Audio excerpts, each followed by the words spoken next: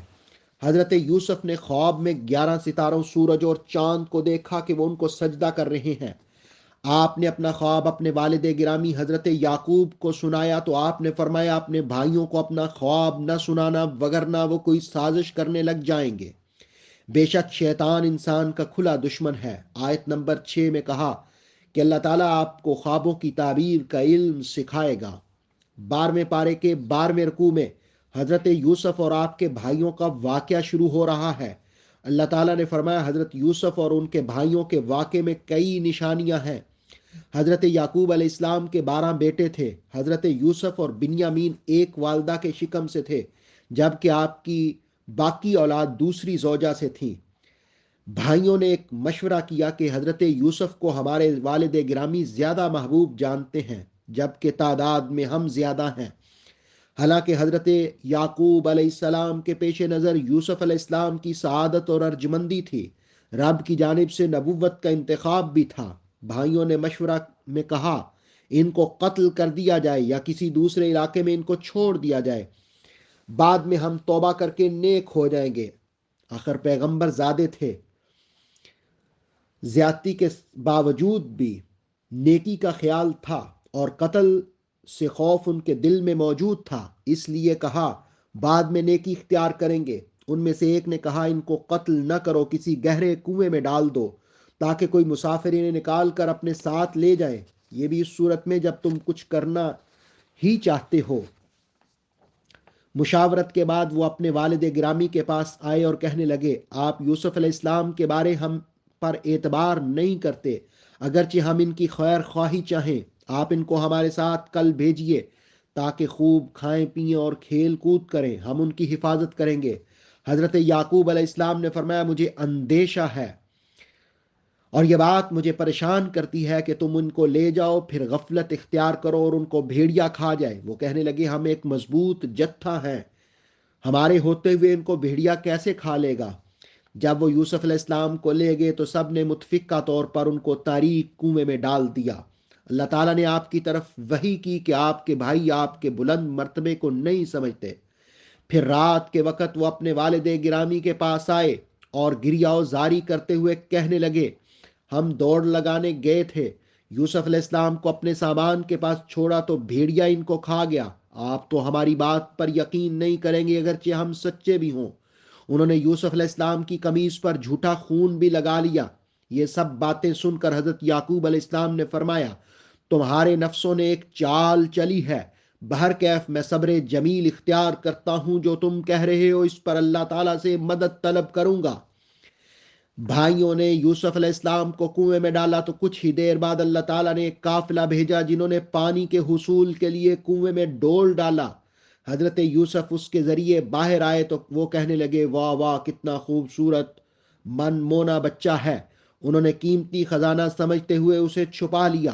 انہوں نے چند دنوں بعد یوسف علیہ السلام کو بیچ ڈالا اور ان کے بدلے درہم وصول کر لیے، کیونکہ انہیں اس میں کوئی دلچسپی نہیں تھی۔ 12ویں پارے کے 13ویں رکوع میں اس بات کا ذکر ہوا کہ حضرت یوسف علیہ السلام بکتے ہوئے عزیز مصر کے گھر پہنچ گئے۔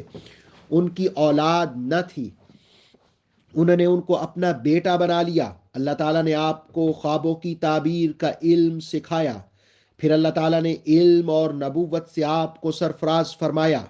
عزیز مصر کی زوجہ نے آپ کے حسن و جمال اور شباب کو دیکھا تو آپ کو بہلانے پھسلانے لگ گئی۔ ایک دن تو انتہا ہو گئی، اس نے تمام دروازے بند کر لیے اور آپ کو بلانے لگی۔ آپ نے فرمایا معاذ اللہ، میں اللہ کی پناہ چاہتا ہوں، تیرا خامد میرا محسن ہے، اس نے مجھے بڑی عزت دی ہے۔ اس عورت نے پکا ارادہ کیا، آپ بھی ارادہ کر لیتے اگر اپنے رب کی روشن دلیل نہ دیکھتے۔ اللہ تعالیٰ نے اپنے کرم سے آپ کو بے حیائی اور برائی سے محفوظ فرما لیا۔ یقیناً آپ برگزیدہ بندوں میں سے تھے۔ وہ عورت آپ کی طرف بڑھی، آپ دروازے کی طرف گئے تو اس عورت نے آپ کے کرتے کو پیچھے سے پھاڑ دیا۔ اتفاق سے اسی وقت اس کا خامد آ گیا۔ اس کو دیکھتے ہی عورت نے ایک چال چلی اور جھوٹ اختیار کیا اور کہنے لگی، تیری بیوی کے ساتھ جو برائی کا ارادہ کرے اس کو قید کرو گا یا سخت سزا دو گے؟ حضرت یوسف علیہ السلام نے فرمایا، اس عورت نے مجھے بہلانا چاہا تاکہ یہ اپنا مقصد پورا کرے۔ اس پر عورت کے خاندان سے ایک جہاں دیدہ شخص نے کہا، دیکھو، اگر قمیص آگے سے پھٹی ہے تو یہ عورت سچ کہتی ہے، اور اگر قمیص پیچھے سے پھٹی ہے تو یہ عورت جھوٹ بولتی ہے، اور یوسف سچ کہتے ہیں۔ جب عزیز مصر نے قمیص پیچھے سے پھٹی ہوئی دیکھی تو کہنے لگا، ان کیدکن عظیم، یہ تم عورتوں کا فریب ہے اور عورتوں کے فریب بڑے خطرناک ہوتے ہیں۔ پھر یوسف علیہ السلام سے کہنے لگے، آپ اس سے اعراض فرمائیں، اور اے عورت، تو اپنے گناہ کی معافی مانگ، بے شک تو خطا والیوں میں سے ہے، قصور واروں میں سے ہے۔ 12ویں پارے کے 14ویں رکوع میں زلیخا کی اس وارفتگی پر شہر بھر کی عورتوں کی محافل میں اس بات کا چرچا ہونے لگا کہ عزیز مصر کی زوجہ اپنے ہی جوان پر فدا ہو گئی، اپنے ہی غلام پر فدا ہو گئی۔ زلیخا نے ان باتوں کو سننے کے بعد ان سب خواتین کو دعوت دی۔ کھانے کے بعد پھل اور چھری سب ان کے ہاتھوں میں دیے۔ پھر یوسف علیہ السلام کو بلایا۔ وہ عورتیں جس وقت یوسف علیہ السلام کو دیکھنے لگیں تو ان کے حسن میں اس قدر کھو گئیں، انہیں خیال بھی نہ رہا، اور وارفتگی کے عالم میں اپنے ہاتھوں کو کاٹ بیٹھیں اور کہنے لگیں، یہ تو کوئی بشر نہیں، سبحان اللہ، یہ تو کوئی معزز فرشتہ ہے۔ اس پر زلیخا فاتحانہ انداز میں کہنے لگی، یہی وہ پیکرے حسن و جمال ہے جس کے بارے میں تم مجھے ملامت کرتی تھی۔ اللہ کی قسم، میں نے اس کو بہت بہلایا پھسلایا، لیکن اس نے اپنی عصمت کو محفوظ رکھا۔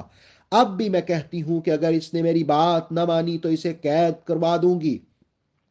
یوسف علیہ السلام نے عرض کیا، میرے رب، قید خانہ کی صعوبتیں مجھے زیادہ بہتر لگتی ہیں اس بات سے جس کی طرف یہ عورت مجھے بلاتی ہے۔ تو نے کرم نہ فرمایا تو ہو سکتا ہے میں مائل ہو جاؤں۔ آپ کی دعا قبول ہوئی اور آپ کو ان عورتوں کے مکر و فریب سے دور کر لیا۔ 12ویں پارے کے 15ویں رکوع میں حضرت یوسف علیہ السلام کے قید خانے کے احوال کو بیان کیا گیا۔ انہی دنوں عزیز مصر کے 2 شاہی ملازموں کو بھی جیل بھیجا گیا۔ ان دونوں پر بادشاہ کو زہر دینے کا الزام تھا۔ انہوں نے خواب دیکھا تو پریشان ہو کر حضرت یوسف کے پاس آئے۔ ایک نے کہا، میں نے خواب میں دیکھا کہ میں شراب نچوڑ رہا ہوں۔ دوسرے نے کہا، میں نے اپنے سر پر روٹیاں اٹھائے ہوئے اپنے آپ کو دیکھا ہے، آپ اس کی تعبیر بتائیں۔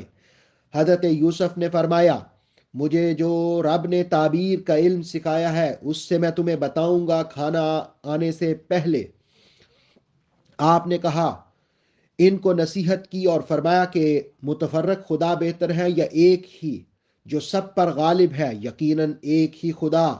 ان الحکم الا للہ، حکم صرف اللہ ہی کا ہے، اسی کی عبادت کرو۔ پھر آپ نے تعبیر بتاتے ہوئے شراب نچوڑنے والے سے کہا کہ تمہیں یہی منصب سونپا جائے گا، تم بادشاہ کی خدمت کرو گے، اسے شراب پلاؤ گے۔ دوسرے کو سولی پر چڑھا دیا جائے گا۔ آپ نے فرمایا، یہ اٹل فیصلہ ہو چکا ہے۔ رہائی پانے والے سے حضرت یوسف نے کہا کہ اپنے آقا کے پاس میرا ذکر کرنا، لیکن وہ بھول گیا، تو چند سالوں تک آپ جیل میں رہے۔ 12ویں پارے کے 16ویں رکوع میں حضرت یوسف علیہ السلام کی رہائی کا ذکر ہے۔ بادشاہ نے خواب دیکھا کہ 7 دبلی پتلی گائیں ہیں اور وہ 7 موٹی تازی گایوں کو کھا رہی ہیں۔ اس طرح 7 سرسبز خوشے اور 7 خشک خوشے بھی ہیں۔ بادشاہ نے مختلف معبرین اور نجومیوں سے اس کی تعبیر پوچھی، لیکن سب نے کہا، ہم پریشان خوابوں کی تعبیر نہیں بتاتے۔ بادشاہ کا وہ ملازم جسے حضرت یوسف علیہ السلام نے تعبیر بتائی تھی، اسے خیال آیا۔ اس نے بادشاہ سے کہا کہ مجھے ہر جگہ جانے کی اجازت دو، پھر میں تمہیں تعبیر بتاؤں گا۔ وہ حضرت یوسف علیہ السلام کے پاس جیل میں آیا اور خواب سنا کر تعبیر پوچھی۔ آپ نے فرمایا، 7 سال فصل کاٹو تو انہیں خوشوں میں رہنے دینا، پھر 7 سال قحط آئے گا تو اس وقت ان کو تھوڑا تھوڑا نکال کر لینا، جو ذخیرہ تم نے جمع کیا ہوگا۔ پھر اس کے بعد 1 سال آئے گا جس میں خوب بارش ہوگی، اس سال وہ پھلوں کا رس نکالیں گے۔ آخری رکوع میں بادشاہ نے کہا یوسف علیہ السلام کو میرے پاس لاؤ. جب قاصد آیا تو آپ نے کہا بادشاہ کے پاس واپس جاؤ اور اسے کہو ان عورتوں کا کیا حال جنہوں نے اپنے ہاتھ کاٹے تھے، جنہوں نے مجھ پر الزام لگایا. بادشاہ نے عورتوں کو بلایا تو ان عورتوں نے اپنے مکر و فریب کا اقرار کیا اور حضرت یوسف کی پاکیزگی اور سچائی کو بیان کیا. عزیز مصر کی زوجہ نے کہا میں نے اسے بہلایا پھسلایا، لیکن تمہاری غیر موجودگی میں حضرت یوسف نے کوئی خیانت نہیں کی. بے شک اللہ خیانت والوں کو ہدایت نہیں دیتا. حضرت یوسف اپنے اوپر الزامات ختم کروا کر جیل سے باہر تشریف لائے. اللہ رب العالمین ہمیں قرآن مجید سمجھنے کی اور اس کے مطابق عمل کرنے کی توفیق عطا فرمائے. حسنات احمد مرتضیٰ کو 12ویں پارے کے مفاہیم کے خلاصے کے ساتھ اجازت دیجیے. انشاءاللہ جلد 13ویں پارے کے ساتھ حاضر ہوں گے. اللہ ہم سب کو عمل کی توفیق عطا فرمائے. اتھینٹک اسلامک نالج کے لیے دیکھتے رہیے نور وحی YouTube channel. Please like, subscribe and share.